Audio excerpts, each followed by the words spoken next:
Assalamualaikum warahmatullahi wabarakatuh. Halo teman-teman, nama saya Putri Handayani dari Pendidikan Fisika Untirta 2017. Kali ini saya mau berbagi pengetahuan mengenai eksperimen Michelson-Morley. Kalian pernah nggak sih mendengar mengenai eksperimen ini? Eksperimen ini erat kaitannya dengan teori relativitas Einstein. Nah, untuk mempersingkat waktu, mari kita bahas bersama. Sebelum memasuki bahasan mengenai percobaan Michelson-Morley, kalian pernah nggak sih mendengar atau mengetahui yang namanya ITER?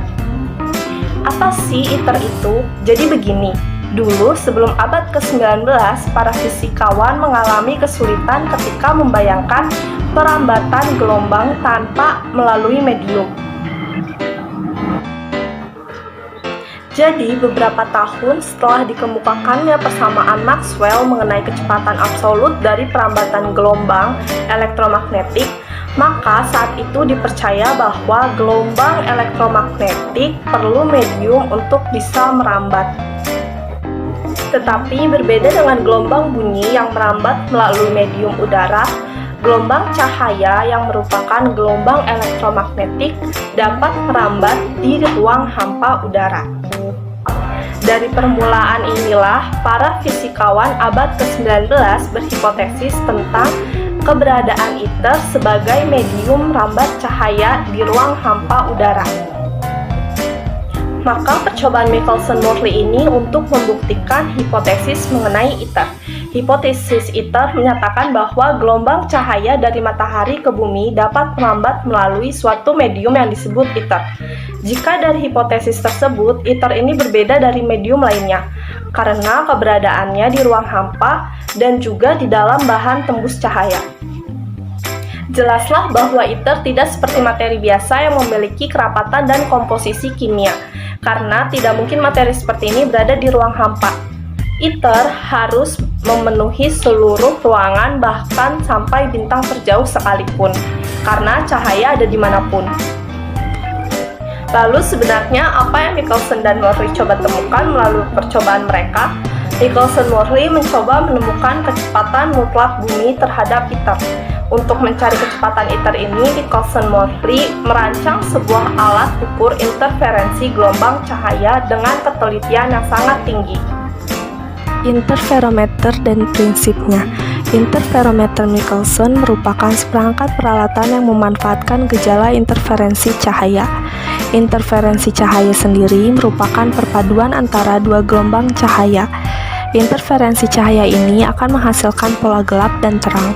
Jika kedua gelombang tersebut memiliki fase yang sama, maka akan terjadi interferensi konstruktif atau saling menguatkan, sehingga nantinya akan terbentuk pola terang. Sedangkan jika kedua gelombang tidak mempunyai fase yang sama, maka akan terjadi interferensi destruktif atau saling melemahkan, sehingga terbentuk pola gelap.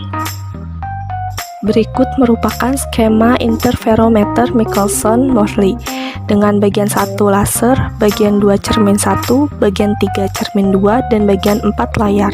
Pertama, cahaya akan ditembakkan oleh laser melalui lensa, dan kemudian oleh permukaan beam splitter atau pembagi berkas, cahaya laser sebagian dipantulkan ke arah cermin 1 dan sisanya ditransmisikan ke cermin 2.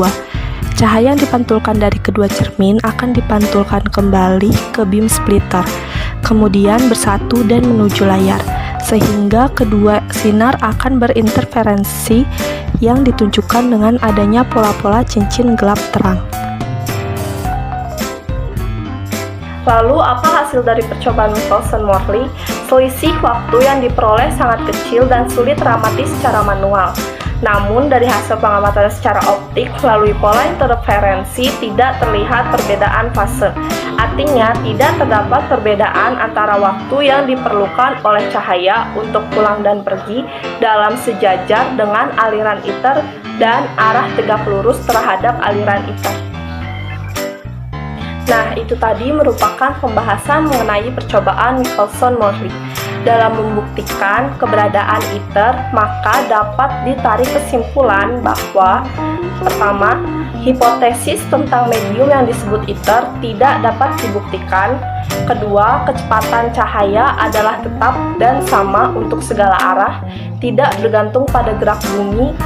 3. Besar kecepatan cahaya yang terukur adalah C sama dengan 3 kali 10 pangkat 8 meter per sekon. Terima kasih telah menonton video saya ini, semoga dapat membantu teman-teman dalam belajar.